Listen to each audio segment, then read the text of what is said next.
Hello guys, मैं हूं कोमल मित्तल और स्वागत है आपका मेरे चैनल ज़ील टू हील 32 में, जहाँ हमेशा बात करते हैं कि कैसे हम खुद को हमेशा खुश रखें, हेल्दी रखें और साथ में हमेशा मुस्कुराते रहें। तो आज हम एक अलग ही टॉपिक के बारे में बात करेंगे, जिसका है कि अगर आप एनीमिक हैं, दैट मीन्स आप एनीमिया फेस कर रहे हैं, जिसमें कि आपकी बॉडी में ब्लड की कमी, हम यूजुअली जो कॉमन लैंग्वेज में बोलते हैं कि खून की कमी है। तो आज हम उसी बारे में बात करेंगे कि ये कंडीशन होती क्या है और क्या इससे रिलेटेड आप ऐसा कर सकते हैं जिससे कि आपको आराम मिले और आपके बॉडी में जो हीमोग्लोबिन कंटेंट है वो भी बना रहे हमेशा। तो चलिए बात करते हैं आज की शुरू कि कैसे आपको क्या ऐसा फील होगा, किन सिम्टम्स को देख के आप पहचानेंगे कि आपको एनीमिया की प्रॉब्लम हो रही है। तो सबसे पहले तो मैं ये कहूँगी, जैसे आप लोग वॉक करते हैं, चलते हैं, कोई काम करते हैं, स्टेयरकेस में जाते हैं या चलते हैं ऊपर, तो आप बहुत ज़्यादा ज़रूरत से जल्दी थक जाते हैं, ज़रूरत से ज़्यादा आपको वीकनेस फील होती है, आपकी स्किन बहुत ही पेल नज़र आती है, पीलापन आपकी स्किन पे नज़र आता है, या फिर आपकी बॉडी में आपको ऐसा लगता है कि मुझे हर वक्त सोने का मन कर रहा है, मैं बहुत थकी हूँ या थका हुआ हूँ, या फिर आपको लगता है कि आपको चक्कर आ रहे हैं, आप बहुत जल्दी आपकी ब्रीदिंग जो है वो बहुत ज़्यादा फास्ट हो जाती है या फिर एकदम से बहुत स्लो हो जाती है, हार्ट बीट बहुत ही ज़्यादा इरेगुलर हो जाती है।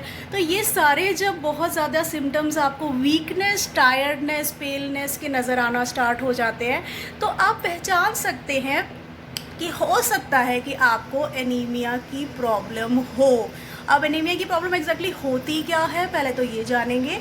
तो एनीमिया में क्या होता है, या तो आपकी बॉडी में किसी वजह हीमोग्लोबिन बनना ही बंद हो गया है। एक तरीके का प्रोटीन है ये, जो आपकी बॉडी में ऑक्सीजन को सप्लाई करता है ब्लड में। जैसे जैसे वो ब्लड जैसे जैसे आपकी बॉडी में सर्कुलेट होगा, तो ऑक्सीजन जो है वो हीमोग्लोबिन के साथ बाइंड अप होके आपकी पूरी बॉडी में सर्कुलेट करता है, तो आपकी बॉडी के फंक्शंस प्रॉपरली चलते रहते हैं। तो जब ये हीमोग्लोबिन ही कम हो जाएगा, तो जाहिर सी बात है कि आपको बहुत ही ज़्यादा ब्लड सर्कुलेशन में प्रॉब्लम आएगी, आपको दिक्कत होगी कि आपकी सर्कुलेशन, जैसे हार्ट बीट है, ब्रीदिंग है, लंग्स के फंक्शन है, उन सब में बहुत ज़्यादा प्रॉब्लम आती है। तो इसीलिए इस बात का ध्यान रखना है कि अगर आपको फील हो रहा है ऐसा, तो आप उसे पहचानिए कि आप हो सकता है एनीमिक हो। अब इसके और भी बहुत सारे कारण होते हैं, जैसे कि आयरन डेफिशिएंसी आपकी बॉडी में है, वो होती ही इसीलिए है, अगर हीमोग्लोबिन कम है तो पता चल जाता है कि आयरन डेफिशिएंट हैं आप। नेक्स्ट थिंग, अगर आपकी बॉडी में विटामिन B12 की कमी है, तो भी एक तरीके से कहा जाता है कि आप हो सकता है एनीमिक हो। नेक्स्ट थिंग जो मैं कहूँगी कि जैसे कई बार आप देखिए, आपका किसी एक्सीडेंट के थ्रू या किसी सर्जरी के कारण आपकी बॉडी का ब्लड बहुत ज़्यादा लॉस हो जाता है, तो भी आप एनीमिक हो सकते हैं।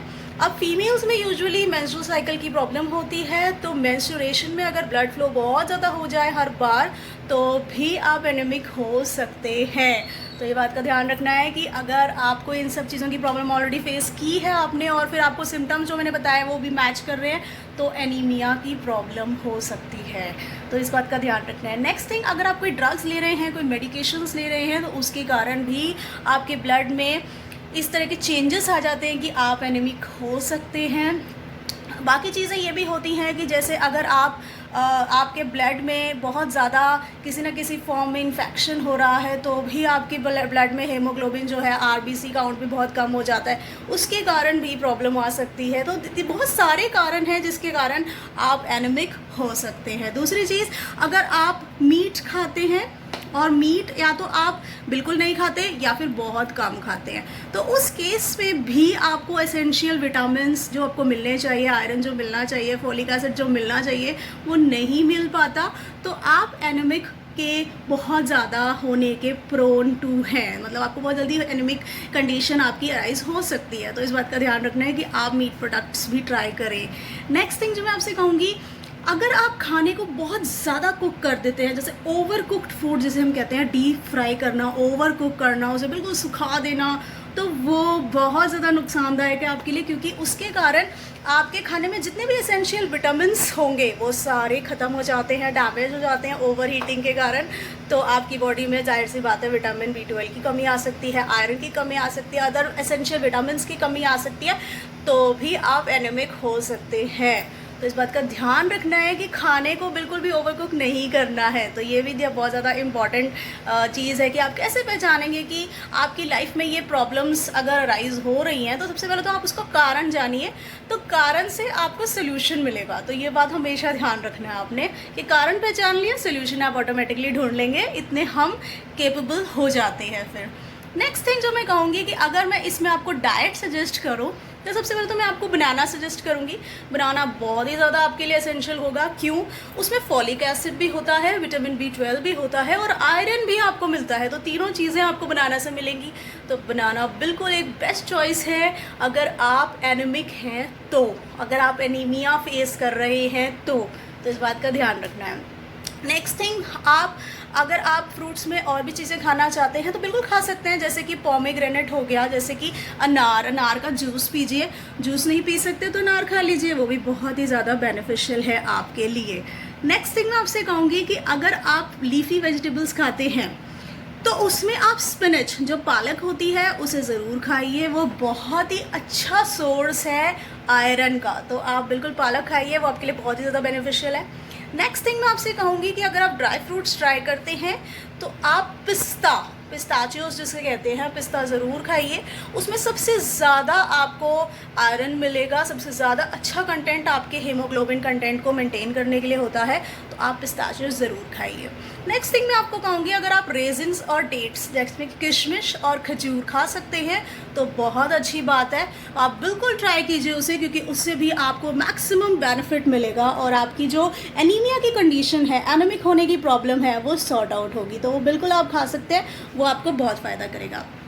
नेक्स्ट थिंग मैं आपसे कहूँगी कि अगर आप ये सब कर रहे हैं तो साथ में आपको इस बात का भी ध्यान रखना है कि आप carbonated drinks, caffeine rich diet या टैनिन रिच ड्रिंक्स बिल्कुल भी कंज्यूम मत कीजिए, तो आपको बेनिफिट होगा उस चीज़ का। नहीं तो वो आपको कहीं ना कहीं डिस्टर्ब करेंगे। और जैसे जो मिल्क प्रोडक्ट्स होते हैं, डेयरी प्रोडक्ट्स, उनको भी अवॉइड करने की कोशिश कीजिए। क्यों? क्योंकि वो आपकी बॉडी में आयरन के एब्जॉर्प्शन का जो प्रोसेस है उसे स्लो डाउन कर देते हैं। तो वो बहुत ही ज़्यादा आपके लिए उस टाइम पे, अगर आप एनीमिक हैं, तो डिस्टर्बिंग होता है। कॉर्न, ग्रेप्स, ये सब अवॉइड कीजिए। होल ग्रेन जो सीरियल्स होते हैं वो अवॉइड कीजिए, बहुत ज़रूरी है। आप बाकी चीज़ें मैं ये कहूँगी कि साथ में आपको स्लीप बहुत ज़रूरी है। प्लीज़ आप अपनी प्रॉपर स्लीप लीजिए। रात को 7 to 9 आवर्स की स्लीप बहुत ज़्यादा ज़रूरी है। रेस्ट करना ज़रूरी है ताकि बॉडी हील अप हो सके।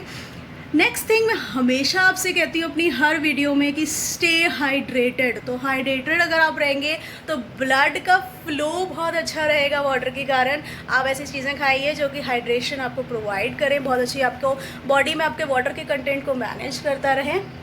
बाकी मैं आपको इसका लिंक, जो मैंने स्टे हाइड्रेटेड वाली वीडियो की थी, उसका भी मैं लिंक आपको मेंशन कर दूंगी, आप उसको ज़रूर देख सकते हैं। बाकी please take care of yourself, अपनी बॉडी को मेंटेन कीजिए, हेल्दी डाइट लीजिए, be healthy, stay happy and always keep smiling.